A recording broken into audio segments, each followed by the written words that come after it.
Determine the AP whose fifth term is 19 and the difference in the difference of eighth term from the 13th term is 20. So ಇಲ್ಲಿ ಏನು ಕೊಟ್ಟಿದ್ದಾರೆ ಅಂತ ಹೇಳಿ given ಬರೆಯೋದು ಮುಖ್ಯ ಹುಡುಗರ. ಬರೀಲೇ ಇಲ್ಲ ಅಂತ ಹೇಳಿದ್ರೆ ಪಾಸ್ ಮಾಡ್ಕೊಂಡು ಒಂದ್ಸತಿ ಬರೀರಿ. ಗಿವನ್ ಬರೀರಿ. ಫಿಫ್ತ್ ಟರ್ಮ್ ಇಸ್ 19 ಅದಾಯಿತು ಅಂದಮೇಲೆ ಡಿಫ್ರೆನ್ಸ್ ಆಫ್ ದ 13th ಮತ್ತು 8th ಟರ್ಮ್ ಇಸ್ 20 ಅಂತ ಹೇಳಿ ಕೊಟ್ಟಿದ್ದಾರೆ ಅಷ್ಟೇ. ಸರಿನಾ? ಪಾಸ್ ಮಾಡ್ಕೊಂಡು ಒಂದ್ಸತಿ ನೋಡ್ಕೊಳ್ಳಿ. ಓಕೆ, ಇವಾಗ ವರ್ಕಿಂಗಲ್ಲಿ AN is equal to A plus n-1 into D. So ಇಲ್ಲಿ ಇವಾಗ A13 minus A8 is equal to 20 ಆಗುತ್ತೆ ಅಲ್ವಾ? ಇದರಿಂದ ನಾವು ಡಿ ಕಂಡುಹಿಡಿಬೋದು. ಹಾಗಾಗಿ ಇದನ್ನು ಮೊದಲು ತೊಗೊಳೋಣ.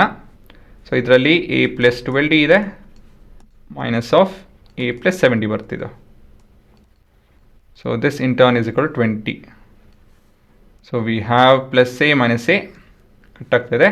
ವ್ಯತ್ಯಾಸ ಬಂದು 5D is equal to 20. So D is equal to 4. So D ಕಾಣುತ್ತೋ. ನೆಕ್ಸ್ಟು A ಕಂಡುಹಿಡಿಬೇಕು, ಯಾಕಂದರೆ AP ಕಂಡುಹಿಡಿಬೇಕಲ್ವಾ, ಹಾಗಾಗಿ A ಗೊತ್ತಿರಬೇಕು.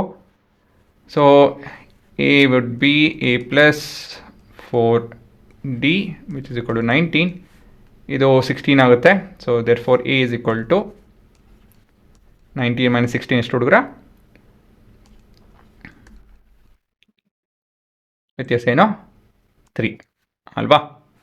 ಸೊ ನಿಮ್ಮ ಸೀಕ್ವೆನ್ಸ್ ಹೀಗೆ ಕಾಣುತ್ತೆ.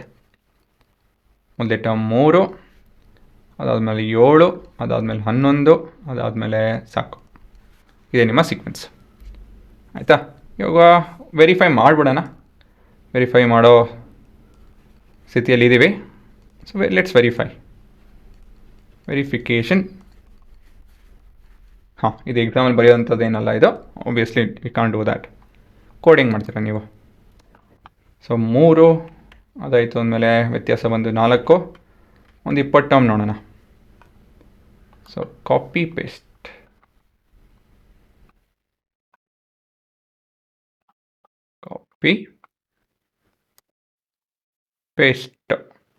ಹಾಂ, ನೋಡಿ ಇವಾಗ ಫಿಫ್ತ್ ಟರ್ಮ್ 1 2 3 4 5.